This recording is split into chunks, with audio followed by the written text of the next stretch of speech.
was a Mormon, which some of you may know. Did that for 20 years, and then through an interesting process of discovery, came to the conclusion that Mormonism wasn't true, and then sort of by default became an atheist as a result of that. And that got me interested in these questions of philosophy and history and religious apologetics and stuff like that. So that's through a circuitous route led me to become involved in the secular society and interested in these sorts of questions. So yeah. And so was it just a jump from Mormonism to atheism, or was there Christianity involved with that? Well, Mormons think of themselves as Christians. Moshe might disagree. I'll decide in a bit. I'm very familiar with Mormonism. But yeah, more or less. I mean, I didn't know what to believe for a while after I left that, but I sort of realised I didn't believe in God, so that made me an atheist. Okay.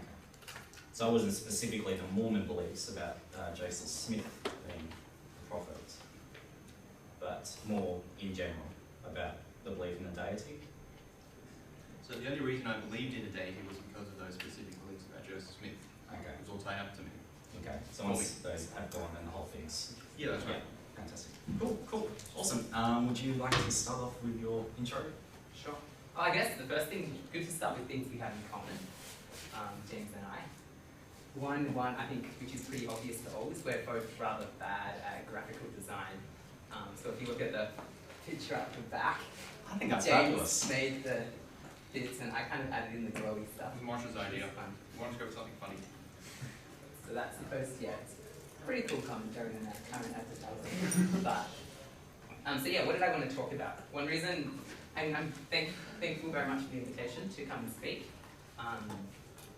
So what I wanted to be here just to have a chat with you guys about what kind of the relationship between science and Christianity, because I know it's a big topic in society at the moment, and it's obviously been a big point of contention between theists and Christians, of which I am one, and atheists and others who would, prefer, I guess, to see the world in what they might see as a more rational or skeptical kind of a way. So I wanted just to start, let's see if these slides at all obey what I put on them. We'll start with this one, which is how I started the talk at the Christian Union earlier in the year, because these two quotes for me I think represent a lot of kind of my internal dynamics thinking about this question. The first one's from Richard Dawkins, and he wrote, "What worries me about religion is that it teaches people to be satisfied with not understanding the world they live in." And I hear that. And I don't want to be satisfied with not understanding the world I live in. Indeed, I think part of how I see Christianity is as an attempt to explain that. And I don't want it to be something that pulls the wool over your eyes, but something that enables you to see what's going on. But then I guess the other side of the coin, there's a quote from St. Augustine back in the 4th century AD, I think. And he wrote, "Men go abroad to admire the heights of mountains, the mighty waves of the sea, the broad tides of rivers, the compass of the ocean, and the circuits of the stars. Yet they pass over the mystery of themselves without a thought." So I think curiosity is really important. And I guess one reason I'm a Christian who studies science is because I think that curiosity about the world is important, and curiosity about ourselves and what we are is important, and that's part of I guess, my journey inside Christianity. So, Moshe, would you think that Christianity sort of implores you to be more of an explorer, to know more about reality and really engage with it, and I guess go about science in a more vigorous manner? Is that how you interpret Christianity, wanting you to do that? Well, I think a lot of people have lots of good reasons to go about science vigorously. It's just really, really interesting. But certainly being Christian doesn't detract from that, and I would say it adds to it. I mean, from David's Psalms way back writing, he's just like, everything about the world declares God's glory. As someone who sees kind of one of the main points of life to be about glorifying God, part of that for me is it's trying to understand, and just, the more understanding we have of the world, the more amazing it is, I think. And so I think that's just really that works well with Christianity and science. Yeah, and so Richard Dawkins' statement, you think would be quite false? Well, it can be very true for a lot of people, I think. So it can be a problem for religion. Mm-hmm. I don't think it's the ultimate problem, but it's definitely something I've seen in people around me, and it's something I would hope will not be the case for me. How do we go with these slides? You got more? I don't know what the next slide is. That's something. Do you want to go through some means? Just go to the next one. I think that's where the means come in. Yeah, here we go. This is one that I threw in because it's surprisingly common how often I've seen either this particular one or ones like it a lot. So James, what's your first thoughts on this main? Well, so this is expressing an idea of, well, I was going to say the conflict thesis, the idea that there's a necessary eternal conflict between Christianity and science, but it's actually even stronger than that. It's saying that Christianity is inimical to science and has actually sort of suppressed scientific progress for the better part of the Middle Ages. And is there any truth to that, do you think? well, I mean, there's a number of things one could say about this graph, but the reason I included it is because it seems to represent a popular understanding, particularly among atheists in particular, about the relationship that Christianity had with the scientific enterprise. And one that I think is about 95% wrong. Well, the other 5% is the sliver of truth where ecclesiastical authorities have made it difficult for certain scientists in publishing their work. So, with Galileo and Copernicus is one of the examples. So there's a sliver of truth to that, I think. But for the most part, I don't think this is accurate.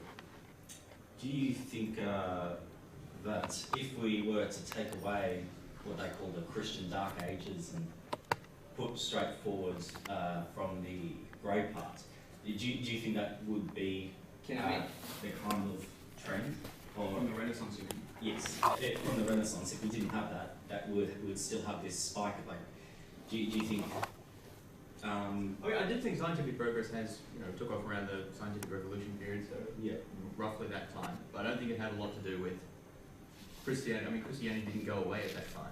It's not clear what the sort of causal mechanism is supposed to be here, because that was the time of the Protestant Reformation. I don't think Christianity was reinvigorated.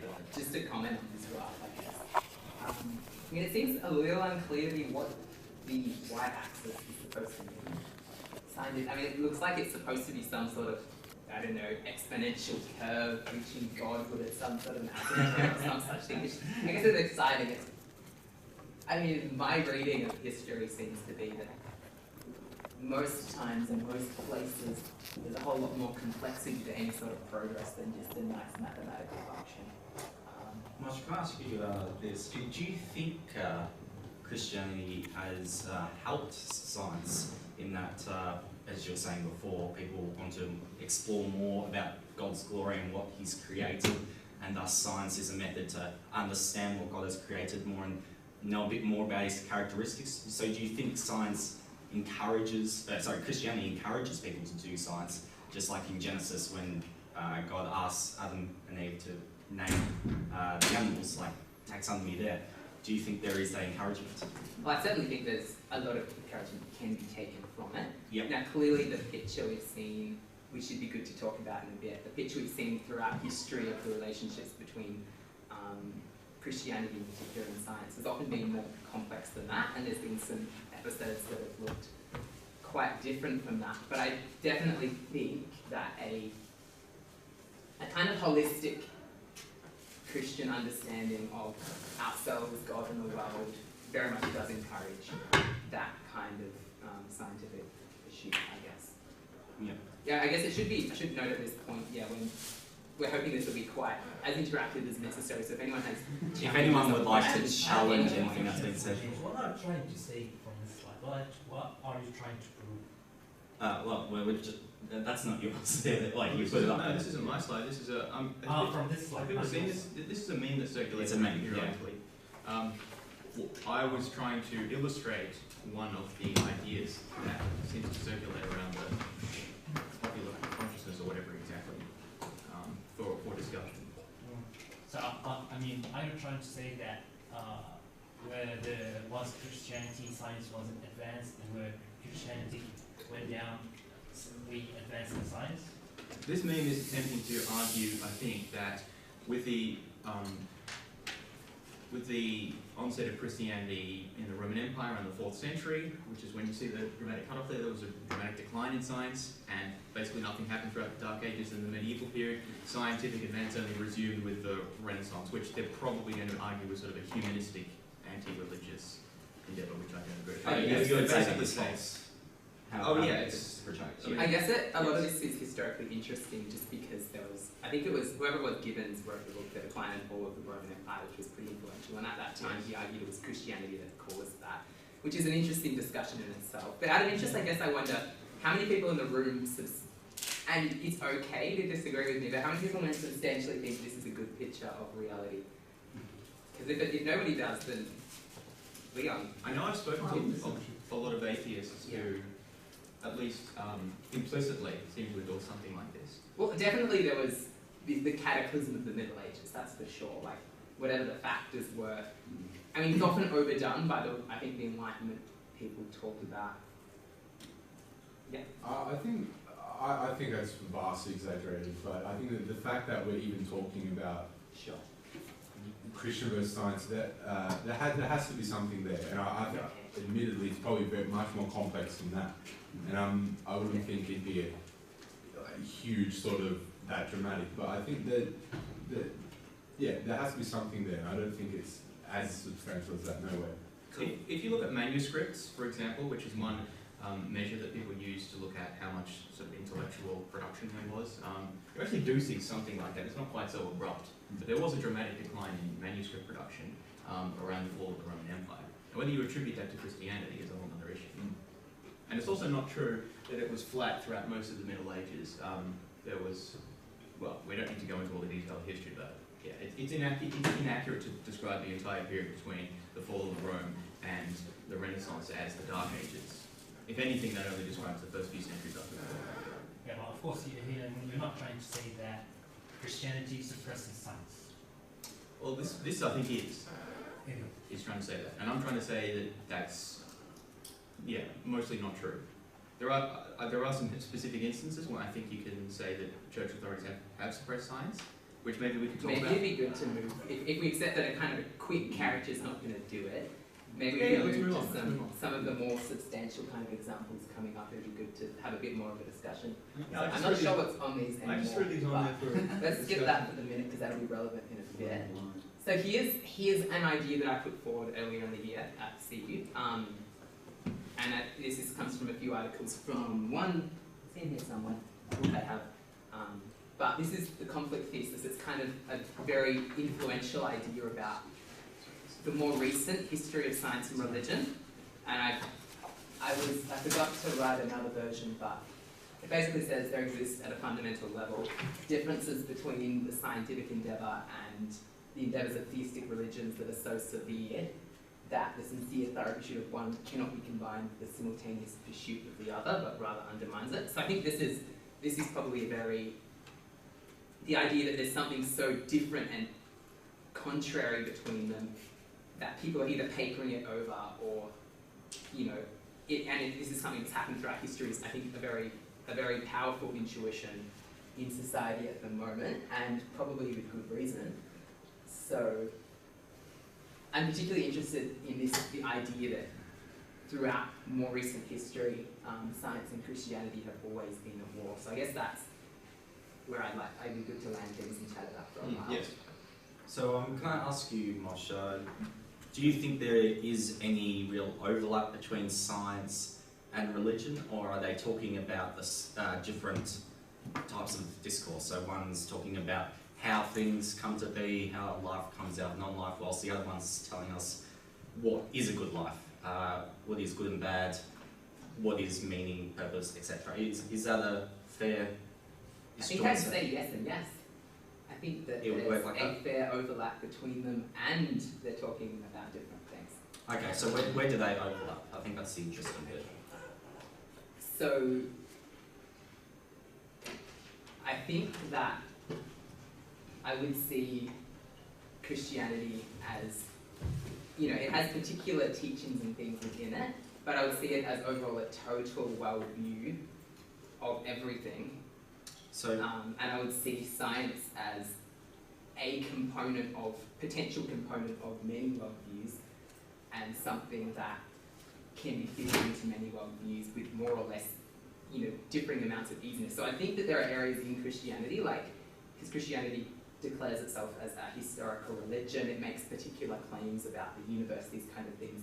I think there are areas where the pursuit of science definitely impacts those questions, but there are also a whole lot of areas of Christianity which aren't so much concerned with scientific endeavours or that kind of thing. Fantastic, fantastic. Yep. So when you're talking about these areas where like science and religion are kind of in the same space, I guess playing the same game and trying to find out truth and meaning, what do you think when people bring up the Genesis story as being an example of conflict between science and religion, or the Great Floods, etc.? How do you, as a Christian, look at these and see how they fit in with each other in your world? It's certainly been particularly in more recent times, it's been a fairly major point. It's obviously in the last couple hundred years. Yep. There's been other points of contention, like around Copernicanism, the sun being at the centre of the universe. There was kind of quite a ferment, though it's interesting to look at the details of that.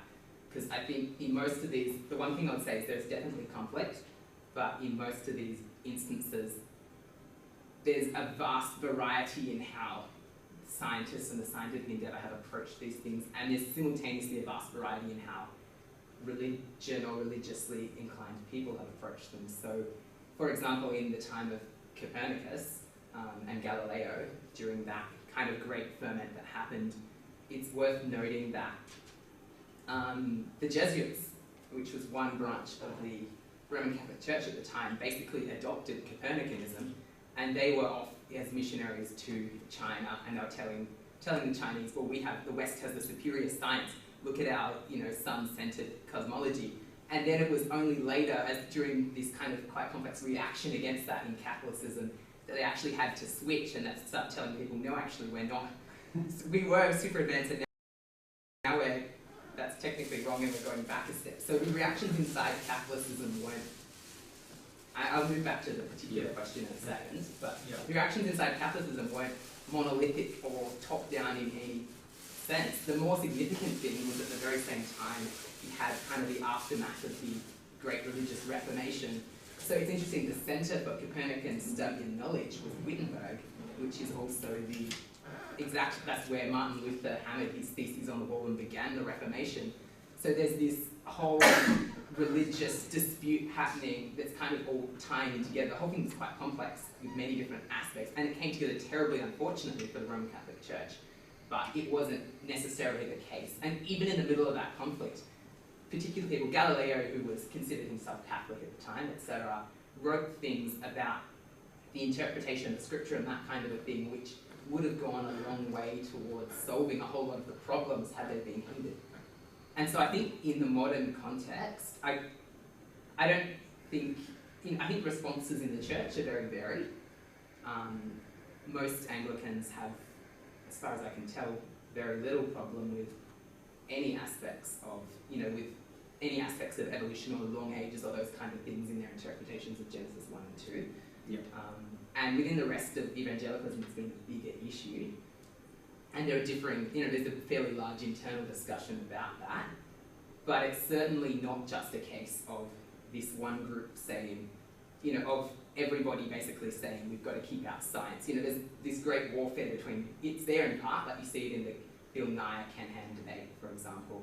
But there's also a lot of other parts to it. So one thing I brought along today, this is a work by 4 evangelical biblical scholars reading Genesis 1 and 2, and all of them are kind of engaged in this conversation that's happening about how these things work both theologically and scientifically within the evangelical tradition.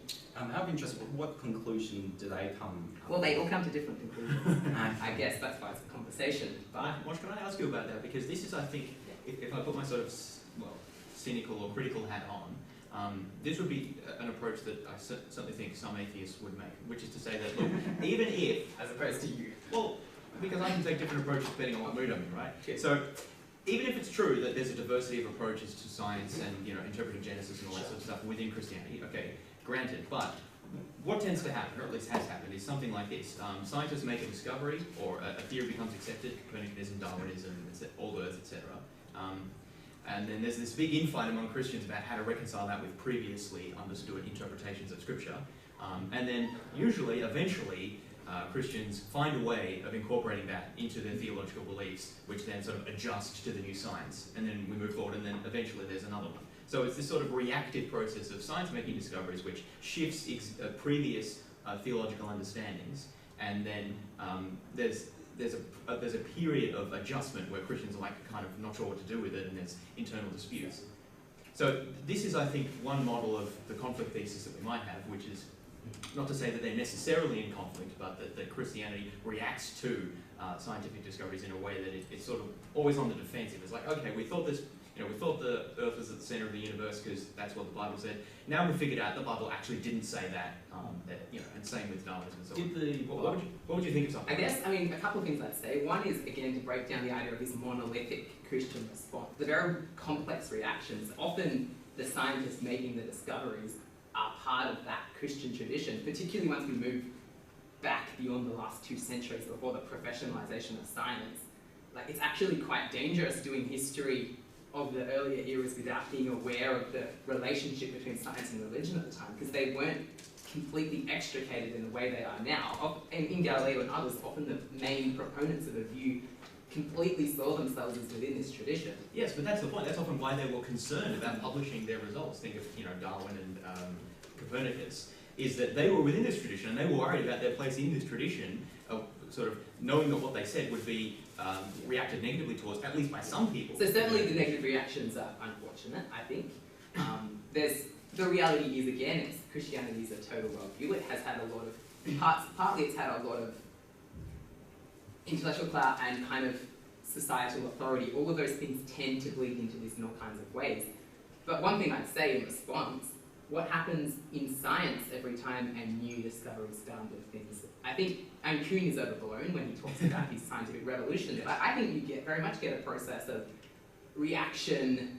How do we accommodate this within the theories? All of these kind of things. I think it's just the natural, anywhere there's knowledge on the table and other knowledge comes up, it's the natural human response to that. I completely agree with that. I would hypothesize one crucial difference though, which is that science properly understood is a tentative endeavor, which does not have any dogma or notion of sort of divine inspiration. Whereas So Christianity does have that. dogma? Well, dogma as in an accepted set of beliefs that are constitutive of it. Sure.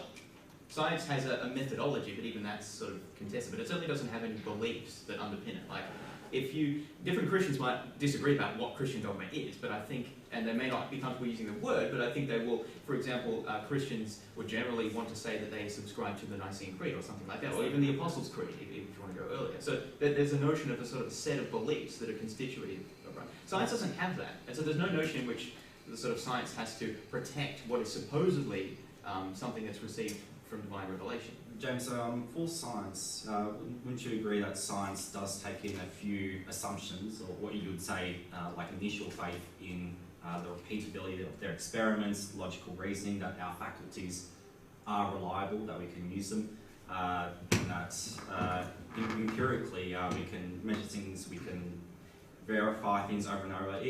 These are things that have been assumed. Yes. Logical reasoning. What in that do you think can be seen as a kind of faith of science, or is it just assumptions? We haven't talked about faith yet. Yeah. But I can make a quick come back to that Yeah. last point. Yeah, sure. I think one difference is, the nature of what roles Christianity and science are pursuing here.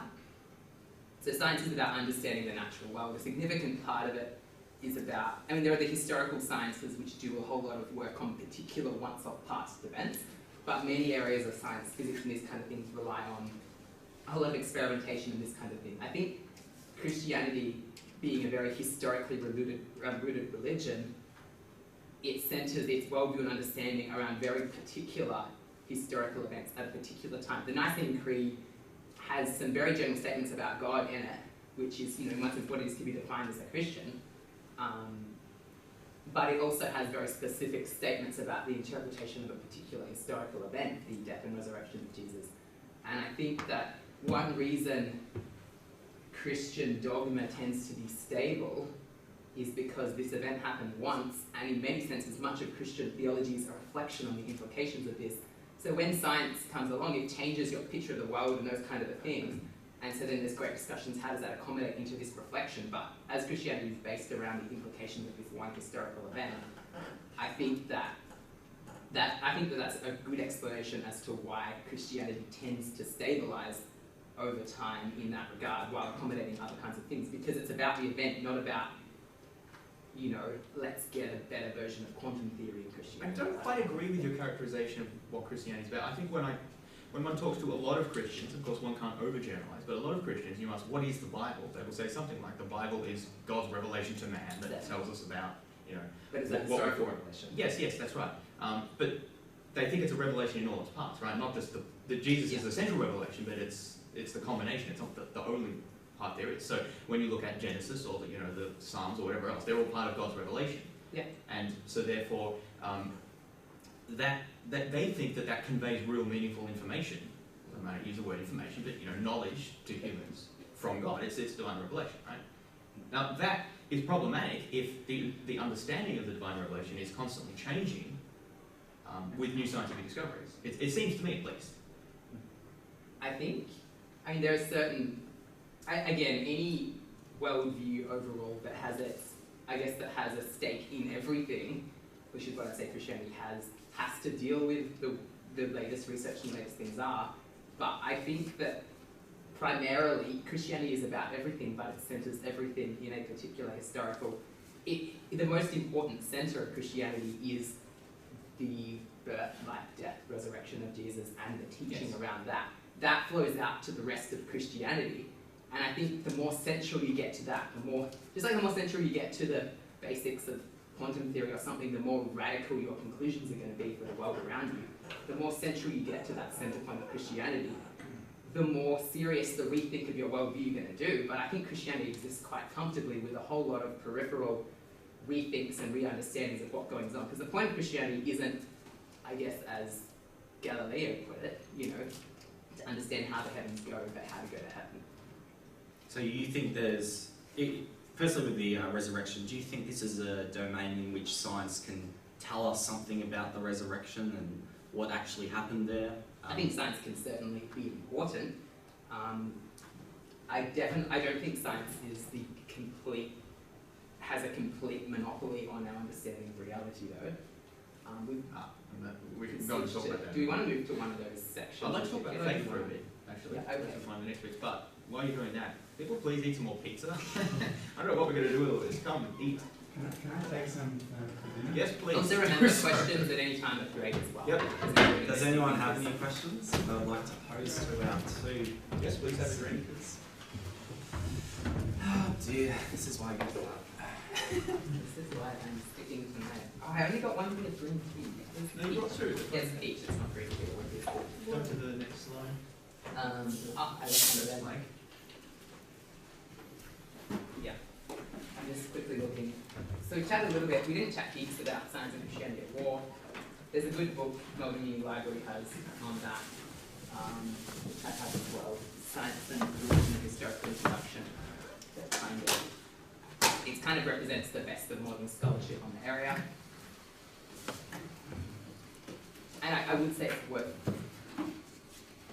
the influence of certain people's history they did, about this conflict between science and religion has been very significant. It impacts basically all of society today, and it's reasonably discredited. Yes? I want to ask you, why, if there's a war between science and Christianity, it means it's a war between science and religion? Christianity is not the only religion. Well, I don't think there's a war between either per se. No, let's suppose that there is. Yeah, suppose there is. Of course it doesn't mean there's a war between science and religion. No. But you're referring in your argument when you're saying Christianity, you're saying religion as well. And when he's saying Christianity, he's saying religion as well. Sure. Does it make sense? Yeah. Am I clear here? Yeah. So that's my oversight. I'm basically conflating Christianity with religion. Clearly there are many religions with different beliefs, and there's no automatic need that because one of them conflicts with science per se, another would necessarily. Indeed, you could probably have a religion based around science if you wanted. That would probably not conflict with science at all. So I take that.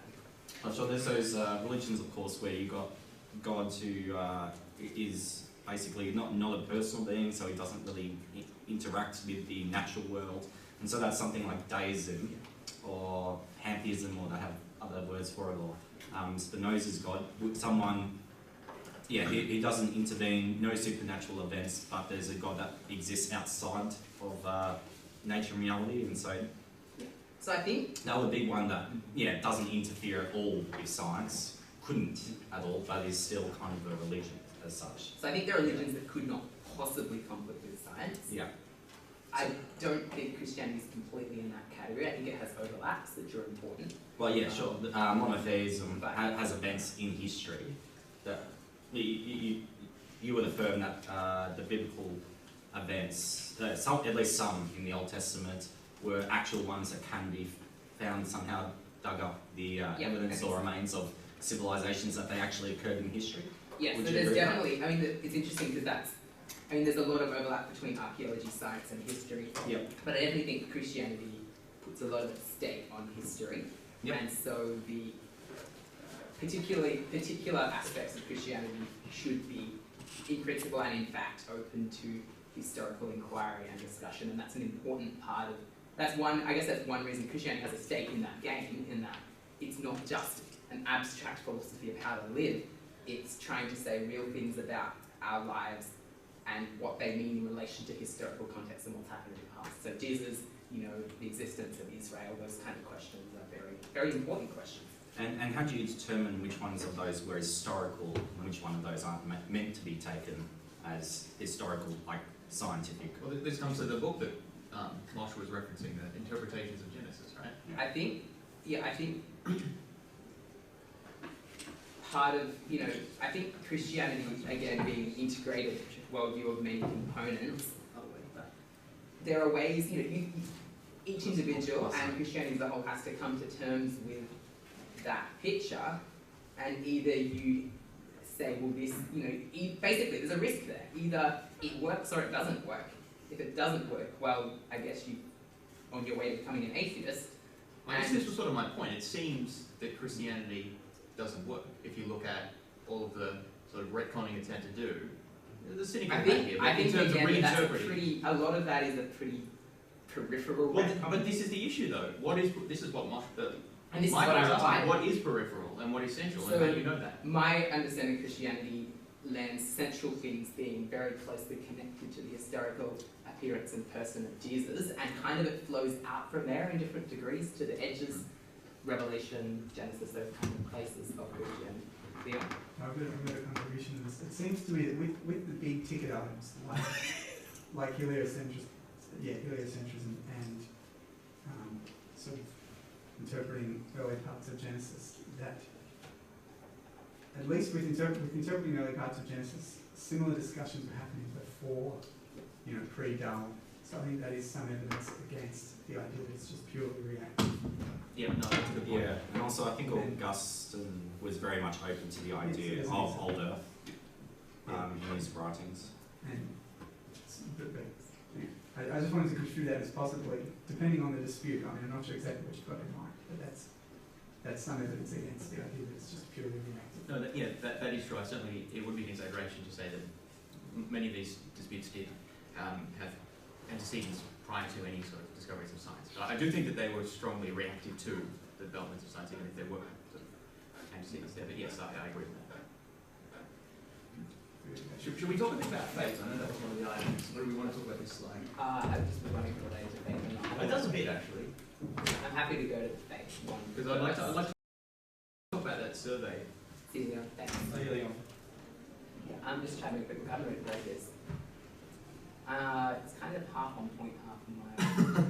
We get a Nobel Prize, sure. So this is another. I put this up because it's a very common thing that atheists say or imply or share around.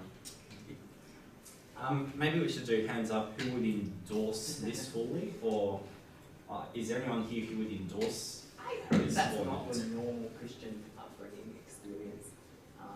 Well, I know people who have had that Christian experience. Yes. That's yes. Yeah, I think definitely. I mean, it's a very big generalisation, but I think many people could attest to something very similar to that.